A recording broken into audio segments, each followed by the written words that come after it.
I'm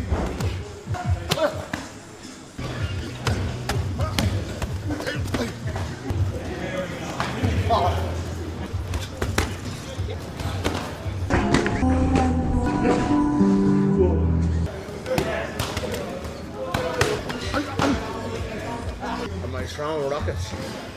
These are missiles, yeah. These are fucking missiles. I'm 100%. This is, yeah? We're going in here 100%. I'm going into this fight 100% Conor McGregor. Not 92. 100% Conor McGregor. So it has to be really meticulous. We were right there with the last one. As a unit, we do it, right? Conor McGregor was saying he wanted on the White House. Now, for Conor McGregor to be on the White House, Conor McGregor wants $100 million and he wants 100 golden visas. So Conor's essentially saying, you need me on the White House and you're going to pay to get me on the White House. To do something that 745 people would do for free. He's essentially asking for $200 million. Conor McGregor's demands for the unprecedented White House event were simply outrageous, completely shaking the foundations of any previous negotiations. He reportedly wants an astounding $100 million and 100 golden visas just to appear, essentially asking for an estimated $200 million to do what hundreds of others would do for free. This bombshell revelation shows the sheer audacity and unparalleled leverage McGregor believes he holds, turning a historic occasion into a negotiation battleground. The fighting world is left stunned, pondering how such exorbitant requests could even be on the table for an event meant to transcend sport. I'm sure you've heard the new talk is that Conor McGregor, Jorge Masvidal could be a potential. Oh, no. The UFC's historic visit to the White House is an event unlike any other, a location the organization has never graced before, signifying a monumental shift in its public and political standing. Dana White revealed his production team has spent months meticulously planning every single aspect, creating incredibly accurate visual renderings of the entire property, from the precise layout of the grounds to how light and dark will impact seating and ambiance. No detail has been overlooked for this unique spectacle. This isn't just another card. It's a one-of-one in our lifetime chance to craft an event that will never be repeated. But heard this? No. This is the biggest thing on social media now. Everyone's talking, yeah, that Chandler's out and Masvidal's in, and it's Conor and Masvidal. You know what's funny? So in my algorithm on Instagram, I have nothing MMA. Right? Literally nothing MMA pops Oh, up. mine's in my politics. algorithm. That's my... Yeah, mine's definitely. There's some politics, but yeah, I don't listen to any of the goofy shit. No. That goes, no. Is that considered goofy? That's goofy shit. Yeah. The MMA world, I don't listen to any of that shit. So literally none of that is on my... Online rumors quickly spun into a frenzy, suggesting a potential fight between Conor McGregor and Jorge Masvidal for this momentous White House card. However, UFC President Dana White was quick to dismiss the hype, making it crystal clear he does not take online rumors seriously, regardless of social media's relentless promotion of the idea. This swift denial created an immediate rift between fan speculation and official reality, leaving many to wonder if everything popular online is genuinely happening.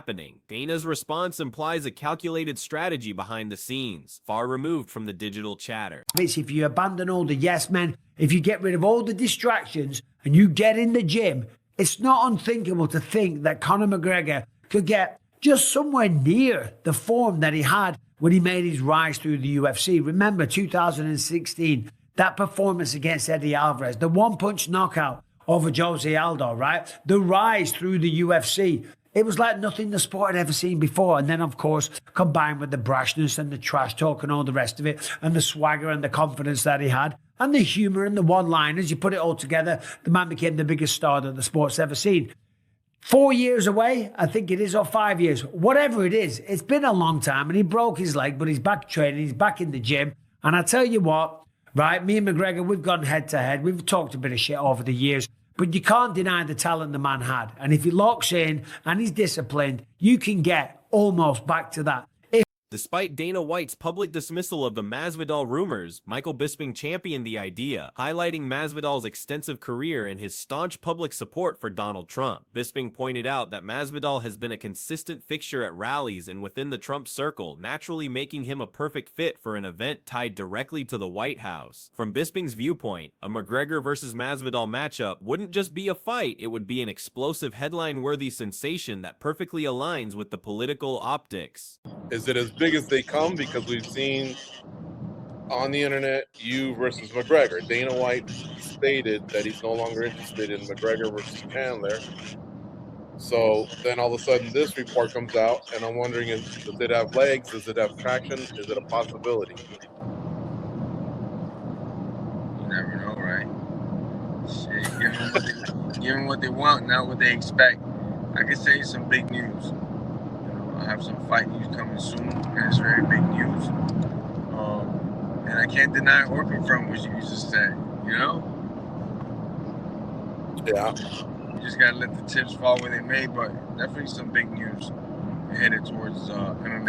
Bisping further argued that if McGregor commits fully in the gym, it's not unthinkable he could reclaim the form that once made him a UFC phenomenon. He reminded everyone of McGregor's meteoric rise, recalling the unforgettable Eddie Alvarez title win and the one-punch knockout of Jose Aldo. Combined with his legendary swagger, sharp one-liners, and undeniable confidence, that peak version of McGregor became the sport's biggest star, even after years away and a broken leg. Bisping insists that with focus and discipline, a terrifyingly effective version of the Notorious could still return. He don't like that fight. You're talking about everybody else but me because he knows I'm snipe his ass quick. That little lucky left shit he does ain't gonna work with me, a premium striker, brother. I'm gonna see that shit a mile away and slap him in the face. You know, so I don't think Chris Brandon ever would have been good. I'm gonna beat the fucking dog shit out of him, straight up stand-up style. Are you surprised? None of that grappling. I'm just gonna get in your face, knee your ribs, elbow your fucking face. It's gonna be a fight, man. Are you surprised, Jorge, that he's moving on, Dana White is, from the Chandler fight? Because it's been like 2.5 years in the making. They were supposed to fight 2 summers ago. Like, are you surprised that he was that dismissive of it in that interview? I mean, Chandler's a big name in the sport. You know, he's a huge name and stuff. So I don't know. I don't know how close it was to begin with to being on the White House card. If that was all speculation from the start, or at one point the UFC did want that fight, I don't know all these things. You know, it's just I know that they have a very in-depth team. That they have a guy that counts comments when somebody gets a picture. They have another guy that's looking at just the algorithm. They have an in-depth team of who's going to make the biggest noise possible. And I'm sure they're running through that team and they're going to decide, you know. If you ask me, obviously it should be me. Jorge Masvidal himself fanned the flames of speculation when directly asked about a potential showdown with Conor McGregor. Despite Dana White's earlier attempts to downplay such a matchup, Masvidal playfully teased that something major is definitely on the horizon, hinting that fans might soon get exactly what they've been hoping for, and perhaps even more. He stopped short of confirming specifics, but made it abundantly clear that very big news is imminent, promising to shake up the entire fight game with its announcement. I'm going to share inside information with you, but the plan, right? Everything's a little loose, but the plan, the operating plan was that Conor McGregor at the White House would fight Justin Gaethje. So it was also a belief. One thing Conor does not want to do, and again, this is not speculation. I'm protecting my source, but telling you, giving you some real information here, accurate. One thing Conor does not want to do is go down to 155 pounds. And he doesn't want to do it for a number of reasons, and none of which bigger than just going, why? What for? Like, that's not what this is about. It doesn't matter what this weight class is. Okay. And I'm very confident. Masvidal then went all in, boldly brushing off McGregor's power and declaring himself to be on a level above, someone who anticipates every shot before it lands. He framed the potential clash as a pure striking showcase, asserting that McGregor's signature left hand wouldn't stand a chance against a sharper, more seasoned stand-up fighter like himself. This direct challenge not only hyped the possible fight, but also aggressively diminished McGregor's perceived strengths, setting the stage for a dramatic rivalry built on striking supremacy. as of right here, right now, Gaethje McGregor is still on the table. And I think that should be pulled. I do not believe that Conor should walk into a title fight, but moreover, I will tell you, and Conor will too, he's not going to 155. Now, the promotion does not yet have that through their head. They are still pushing for Conor and 155. This is all extremely accurate information. So I think there's a lot of options for McGregor. I really think that if it's not him versus Chandler, it should be. We really should look at that. We fans were promised a certain fight. We fans have been pretty damn patient. And I don't know that side was considered. And I think that when that side does get considered, that it's going to lean us back. Masvidal also confidently downplayed any uncertainty surrounding McGregor's stalled plans, pointing to the UFC's data-driven approach for choosing fights. He made it explicitly clear that, in his view, the loudest and most dangerous option has always been him, suggesting the numbers would ultimately support his inclusion. This strategic jab implied that McGregor's current status shouldn't matter. The UFC's deep analytics team, looking for maximum noise and impact, would inevitably lead them to game bread as the optimal opponent for the historic card. The interim belt, grudge match, June 14, America's 250th birthday, Justin Gaethje versus Conor McGregor. What about that? You think it's just so many possibilities, man. But you understand, America's birthday, bring an Irish drunk guy to the White House, make sure he doesn't have any drugs on him or cocaine, fight Justin Gaethje, fight Conor, been running for all his life. But I think right now Conor's, I think right now he doesn't have options. Or he can do whatever he wants, but I would love to see this fight. And I think, listen, I might not like Conor, but I think Conor was at one point, he was a really, really good fighter. And I cannot take this away from him, you know? But I believe it's level to this. And I believe now Justin Gaethje is on a different level. They're about the same age. Chael Sonnen then dropped a bombshell, revealing inside information that the original plan for the White House fight had McGregor facing Justin Gaethje, not Michael Chandler. This was presented not as speculation, but as accurate intel from a protected source, completely altering the perceived narrative. Sonnen also emphatically stated that McGregor has absolutely no interest in dropping to 55 pounds, citing multiple compelling reasons beyond just the weight cut. This revelation suggests a fundamental disagreement over weight class, complicating any future plans for McGregor. Conor have more championship belts than Gaethje. Honestly, this fight should have happened a long time ago. Be honest with you, but it never happened. But it is what it is, you know. Can you imagine? You think, what's a bigger fight than Conor McGregor versus Justin Gaethje? Dude, that would be an amazing fight. And I know you said a number of times it almost came together. I want to come together because I don't think Conor, he wanted to fight Justin. Justin Gaethje is a scary guy, man. I don't blame Conor, you know, if you want to fight with him. He has too much to lose. But Conor right now is just having fun. If this is what he wants, if I was a fighter and I have to fight, that's the fight I'll fight, me personally, you know. Sonnen further stressed that as of right now, a McGregor-Gaethje fight remains on the table, but he questioned the logic of McGregor potentially walking into a title bout at 55 pounds. Despite McGregor's firm intention not to drop to that weight, Sonnen confirmed the promotion is still actively pushing for him to compete at 155. He emphasized that fans were promised a specific matchup and have shown incredible patience, suggesting that when all options are fully considered, the scales should tip back towards the fight the audience truly desires. Anna says it's not Conor, so we'll see who it is.